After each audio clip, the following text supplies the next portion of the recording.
Hi guys, welcome back to my channel. Welcome back, Diamonds. If you're new here, welcome. If you're returning, welcome back.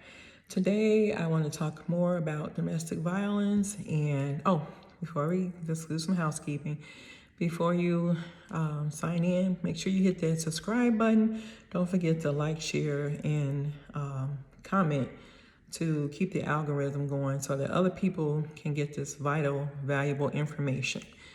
Today, as we go into Domestic Violence Month, which is crazy to have people talk about a 1 month of an issue that's ongoing. Like, how do we just spend 1 month talking about this heartbreaking, traumatic experience? Like 1 month out of the year, domestic violence is talked about, it's targeted, it's a hot topic. Like, it doesn't make sense to me, but what do I know? I'm just an average Joe, right? I'm a working class woman who is just learning how to put the messages out there. Because for a long time, I was really ashamed of my testimony. Like, I was ashamed to talk about it. I didn't want anybody to know about it. And like, for example, I remember one of my grandmothers saying, well, don't ever share that with a man. And I understand what she's saying, but sometimes that guy needs to know, well, if you're going into a marriage, let's say you're doing marriage counseling, he needs to know where you've been, where you've come from, so that he can encourage you or, kind of understand your mindset. Because with domestic violence, DV, you're always dealing with the aftermath of PTS, post-traumatic stress disorder, PTSD, PTSD, post-traumatic stress disorder. And like sometimes of the year, I'll be so anxious, my anxiety will kick up. And the more I hear about these stories, the more I feel like my anxiety is kicking in again. I start to get insomnia. My eating either goes up or down. So I'm working on trying to find that balance of how to deal with the stress of hearing other people's stories about DV. And, and like my grandmother used to say, don't tell a man, that you were in this type of situation. And I understand what she's saying, because a lot of men will take that as you being a weak person. Don't ask me why, but I understand what she meant, because the minute I opened up and shared that, it's like it was an open invitation for them to try to tag team me. It was weird. Like, the sharing that experience should be something that's sacred, but instead, some men, not all, but some will take that situation and turn it into something that they can manipulate your life with. Like, the mindset of some of these people out here is just ridiculous. And I'm just over it already. And that's why I'm choosing to talk more about this topic. Originally, like I said, I didn't want to talk about it. I didn't want to put the issue out there. I didn't want to, I wanted to come on YouTube and have this little perfect YouTube life. Nobody's life on YouTube is perfect, or any other social forms of media. People have issues that they go through. They're struggling. They're striving to be in perfection mode. But do we always make it? A lot of times we don't. And it's okay. Like, you don't have to be perfect people.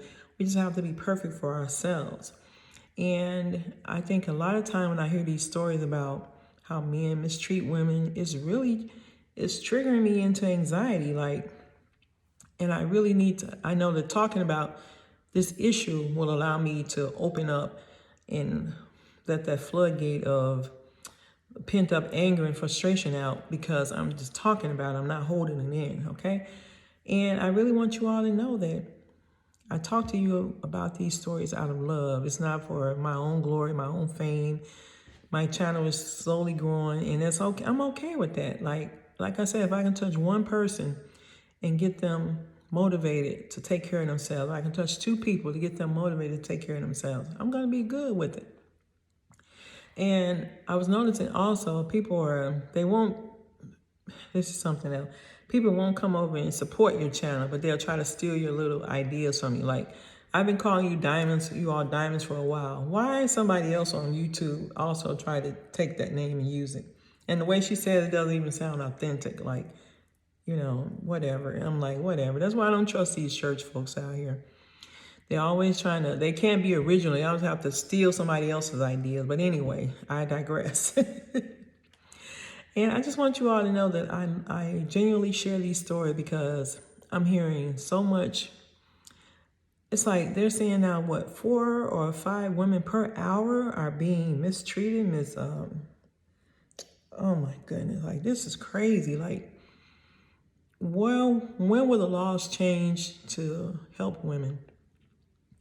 When will the laws change to keep us safe? Because you can go through the courts, you can have an advocate down there with you, and that guy will still walk up to you and talk crazy to you. I remember the time I went to court, and I'll do that in a separate story time. I don't like to clutter you all with too many things, because as a domestic violence survivor, I also find that sometimes my mind was kind of drifting off sometime. And I was looking at some stories over the last couple of days, and I think I need to take a break from the stories, because every time I hear one of these heartbreaking stories, it breaks my heart, because the victims are getting younger and younger. There was like an 18-year-old who was toe tagged, as they call it. I hate that word, but who was sent to heaven. I'll just say sent to heaven early. And it's sad because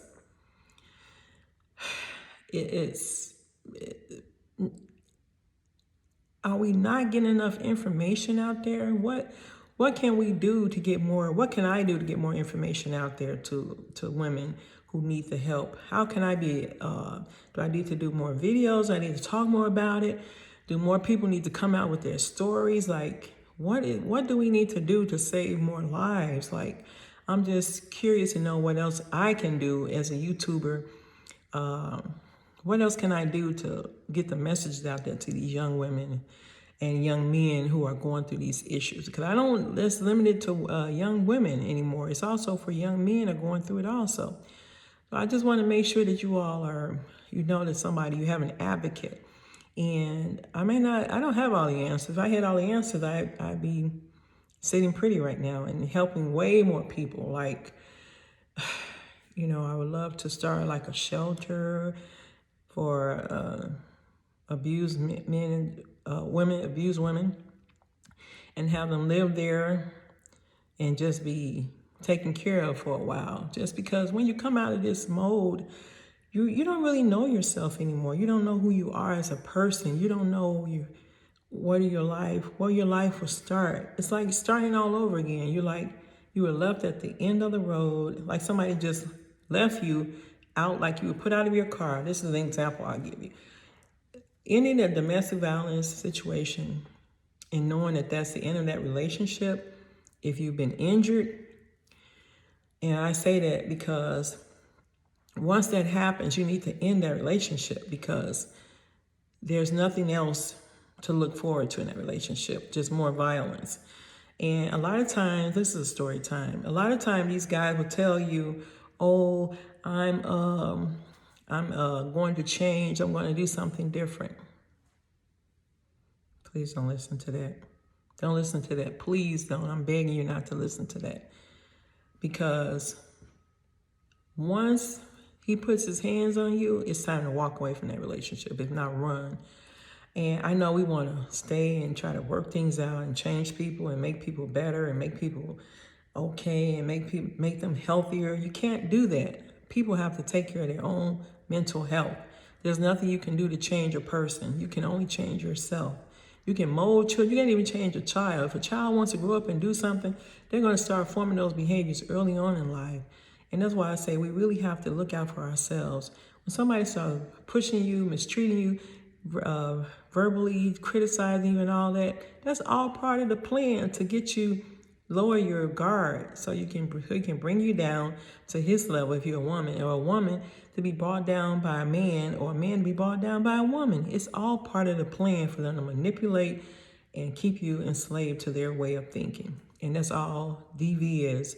It's a form of mental control and emotional control.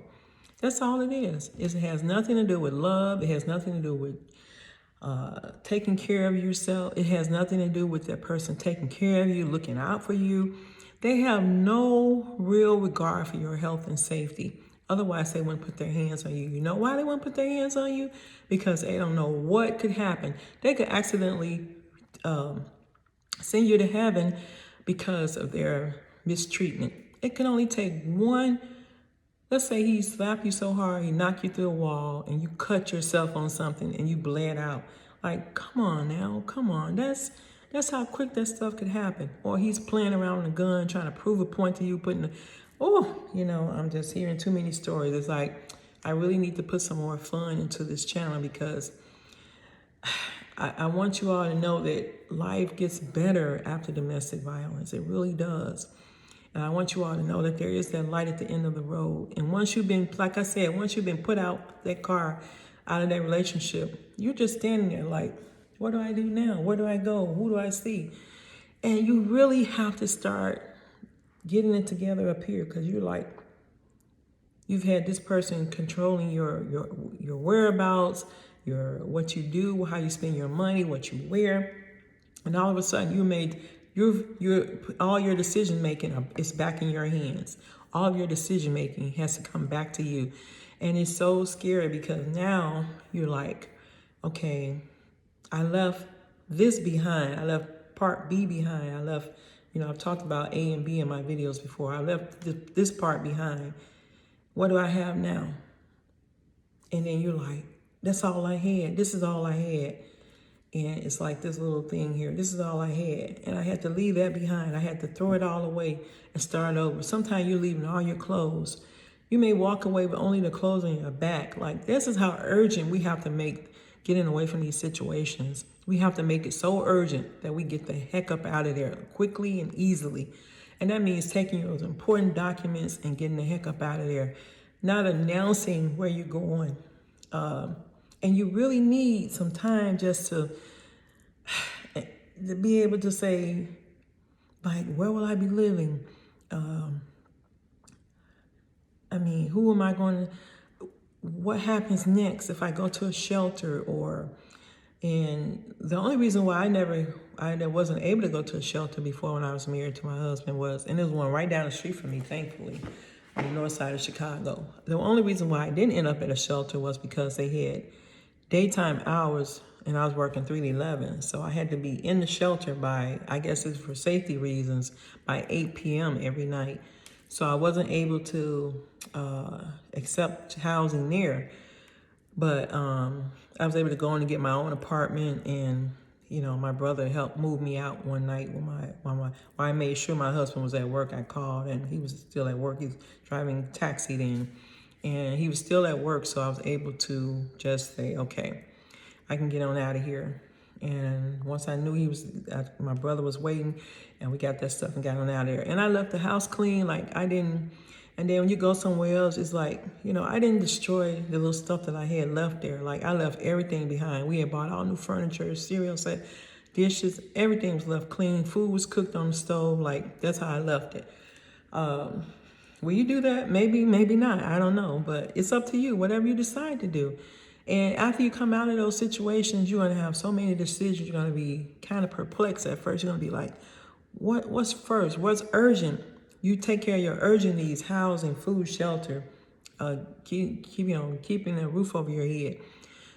If you're in a shelter, you got to go by their rules. If you're not in a shelter, if you're living with somebody, you have to, be respectful of their space and work hard to get back on your feet.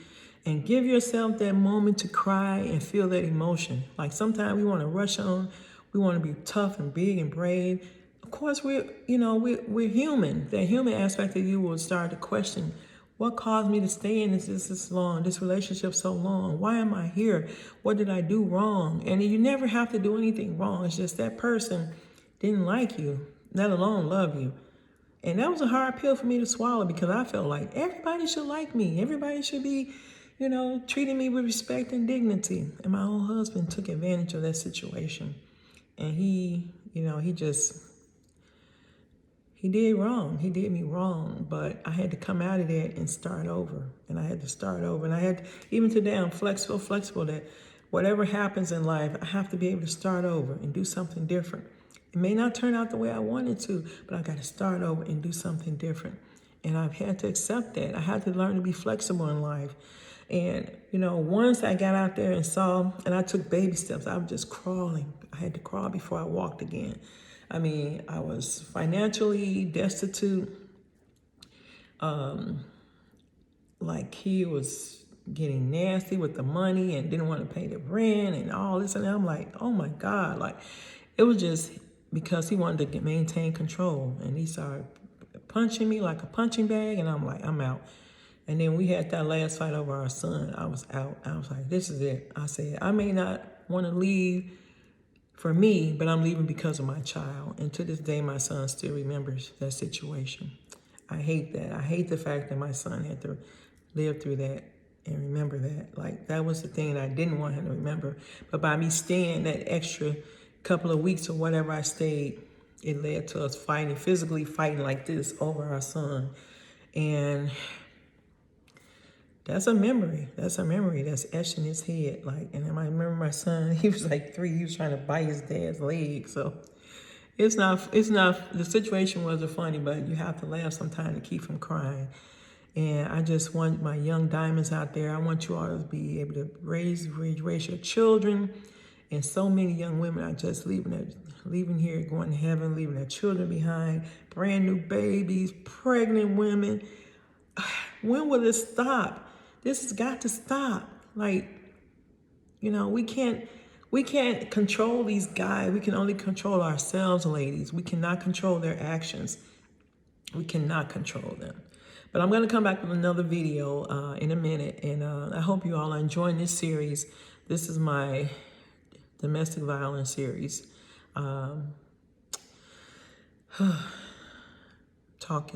Let's talk. This is chapter 1. See you in the next video.